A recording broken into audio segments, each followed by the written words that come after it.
मेरी चाची बहुत खूबसूरत और नौजवान थी। वह घर में अकेली रहती थी और मुझे अपने पास बुला लेती और अपनी तन्हाई मिटाती थी। मैं भी खुश होकर चाची के पास चला जाता और उसके साथ कुछ हसीन लम्हे बिताता। एक दिन चाची ने मुझे अपने घर बुलाया। मैं भी खुश होकर चाची के घर चला गया। मैं जैसे ही चाची के घर पहुंचा तो चाची वॉशरूम से नहाकर बाहर आ रही थी। जैसे ही मैंने चाची को देखा तो मेरे होश ही उड़ गए। चाची ने मुझे अपना वो दिखाकर, मेरी चाची बहुत ज्यादा खूबसूरत थी। वह लगती ही नहीं थी कि वह एक शादीशुदा औरत है। उस वक्त मैं अपने चाचा के घर रहने आया था क्योंकि मम्मी पापा दोनों बाहर विदेश जा रहे थे। पहले जब चाचू पापा को मुबारकबाद देने आए तो उन्होंने पापा से जाते हुए कहा कि राहुल को हमारे घर छोड़ जाए। पापा ने उन्हें काफी मना किया कि अब राहुल बड़ा हो गया है और अपना ख्याल रख सकता है, लेकिन वह नहीं माने। उन्होंने पापा को राजी कर लिया और मेरी ख्वाहिश पूरी हो गई। मेरे पास हमारे पुराने घर की चाबी थी जो खाली पड़ा हुआ था, जिसे मैं अपने मकसद के लिए भरपूर इस्तेमाल करता था। चाची मोनिका की शादी मेरे चाचा से 10 साल पहले हुई थी। मैं उस वक्त 10 साल का था, मगर उस वक्त चाची को देखकर मुझे बहुत अच्छा लगता था क्योंकि वह न सिर्फ खूबसूरत थी बल्कि धीमे लहजे वाली और भरपूर जिस्म की मालिक थी। चाचा और चाची की जोड़ी मिसाइल समझी जाती थी, पर अभी तक वह दोनों औलाद से दूर थे।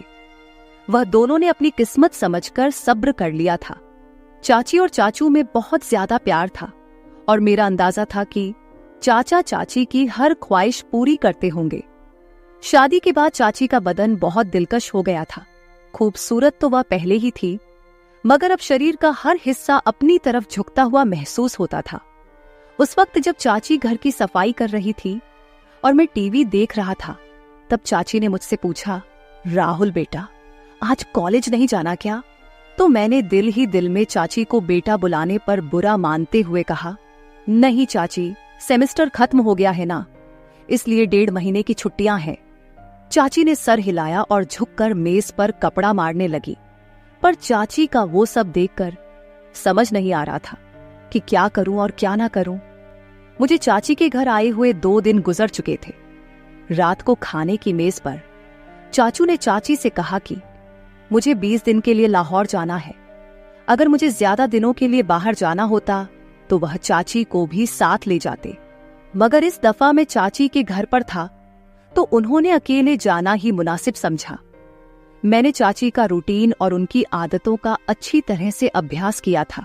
मैंने देखा कि वह चाय का इस्तेमाल ज्यादा करती है और वह चाय में दूध बहुत डालती है और मुझे डब्बे का दूध पीने की आदत थी।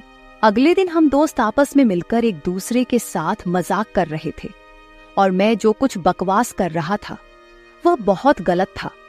मेरी बातें सुनकर चाची बहुत हैरान हो गई।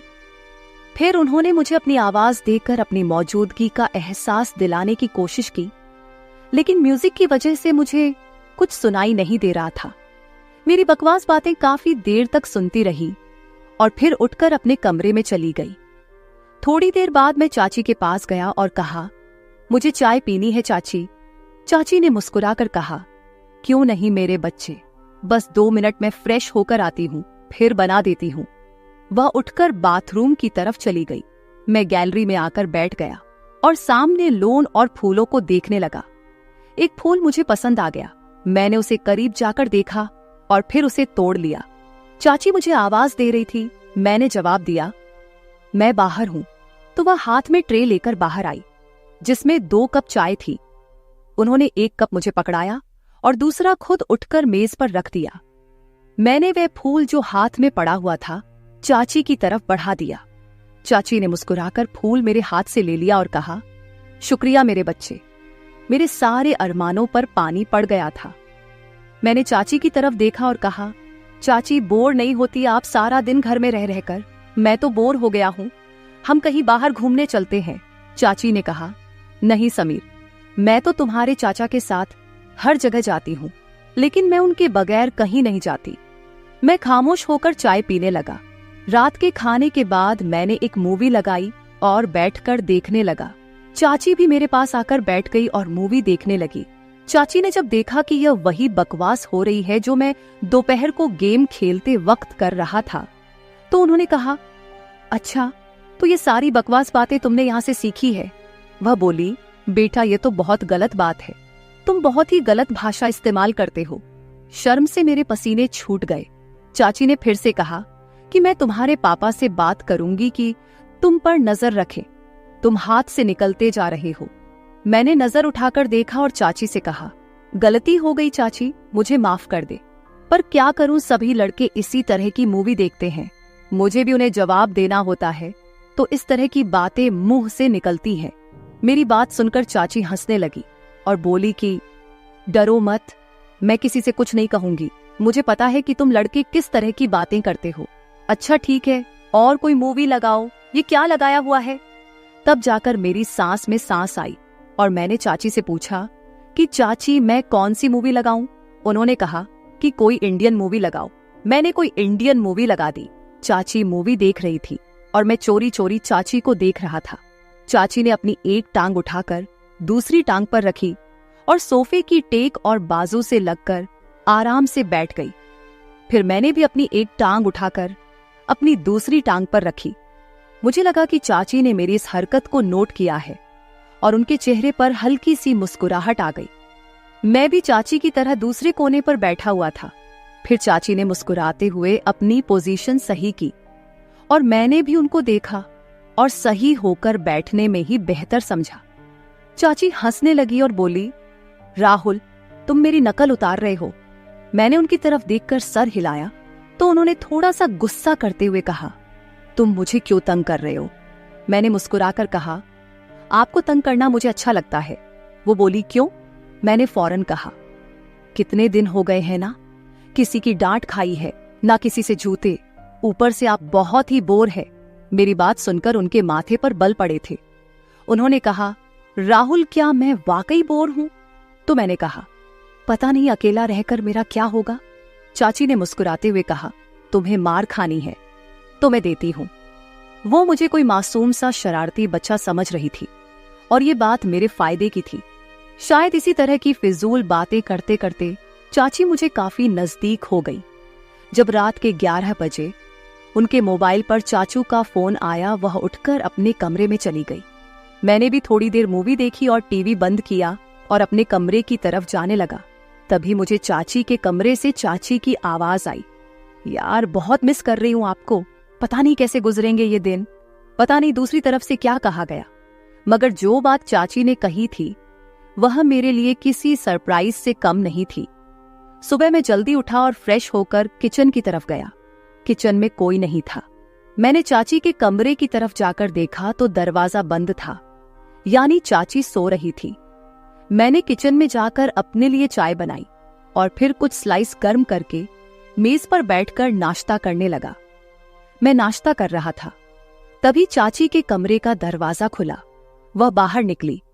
मुझे देखकर थोड़ा सा शर्मिंदा होते हुए कहा, रात को नींद नहीं आई, बहुत लेट सोई थी, इसलिए सुबह जल्दी नहीं उठ सकी। मैंने मुस्कुराकर कहा, कोई बात नहीं, आपको नाश्ता करना है, चलो आज आपका नाश्ता मैं बना देता हूं। वो बोली, तुम और नाश्ता, क्या बात है। मैंने कहा, आप फ्रेश होकर आए, मैं नाश्ता बना देता हूं, फिर बात करेंगे। चाची ने सर हिलाया और मुस्कुराती दोबारा अपने कमरे में चली गई। तो मैंने कहा, चाची आपको नाश्ते में क्या पसंद है। चाची ने कहा, तुम जो भी बनाओगे मैं खुशी से खाऊंगी। मैंने दोबारा सर झुकाया और कहा, जैसे आपकी मर्जी, और मुड़कर किचन की तरफ गया। नाश्ता बनाकर किचन से आया और चाची को आवाज लगाई। चाची हॉल में आई और कुर्सी पर बैठ गई। मैंने कहा, चाची आपका नाश्ता तैयार है, और ट्रे उनके सामने रख दिया। चाची मेरी तरफ देखकर मुस्कुरा रही थी। चाची ने मेरे सर पर हाथ फेरा और मेरे बालों को खराब कर दिया।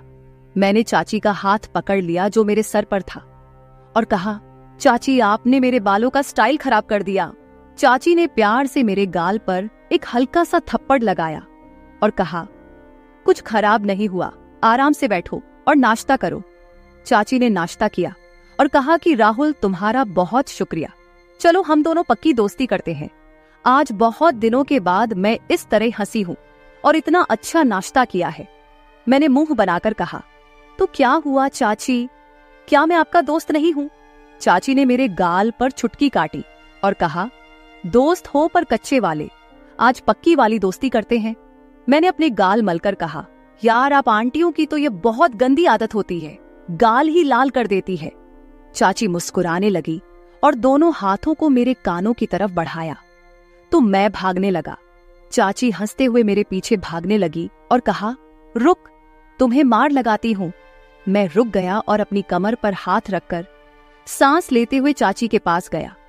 चाची ने एकदम मेरे दोनों कानों पर चुटकी काट ली और हंसने लगी। मैंने रोने वाली शक्ल बनाते हुए कहा, आपसे तो कोई प्यार की उम्मीद ही नहीं है, आप बहुत बेरहम हो। चाची ने हंसते हुए मुझे देखा और जहां मुझे चुटकी काटी थी और वहां प्यार करने लगी और कहा, सॉरी यार। चाची मुझसे अलग हुई और कहा, अच्छा मैं चेंज करके आती हूँ, फिर मार्केट से कुछ सामान लेकर आना है, वह ले आते हैं। मैंने कहा, ठीक है, मैं भी चेंज कर लेता हूँ, शायद कोई लड़की मेरे जाल में फंस जाए और मेरे भी मजे हो जाए। चाची ने मुस्कुराते हुए एक थप्पड़ मेरी कमर पर लगाया और कहा, राहुल थोड़ी सी तो शर्म करो। मैंने हैरानी से कहा, किस चीज से? चाची ने कहा, अपनी इस तूफानी हरकतों से। मैंने कहा, यार जिंदगी में थोड़ा सा मजा भी होना चाहिए, वरना तो सारी उम्र आप मुझे किसी काम का नहीं छोड़ेगी। चाची को पहले तो मेरी बात समझ नहीं आई, मगर जब उनको समझ आया तो उन्होंने अपने पांव से जुटी उतारी और कहने लगी, थोड़ी सी तो शर्म करो राहुल। मैं हंसकर अपने कमरे में चला गया। थोड़ी देर बाद मैं कमरे से बाहर आया और सोफे पर बैठकर टीवी देखने लगा। थोड़ी देर में चाची भी बाहर आ गई।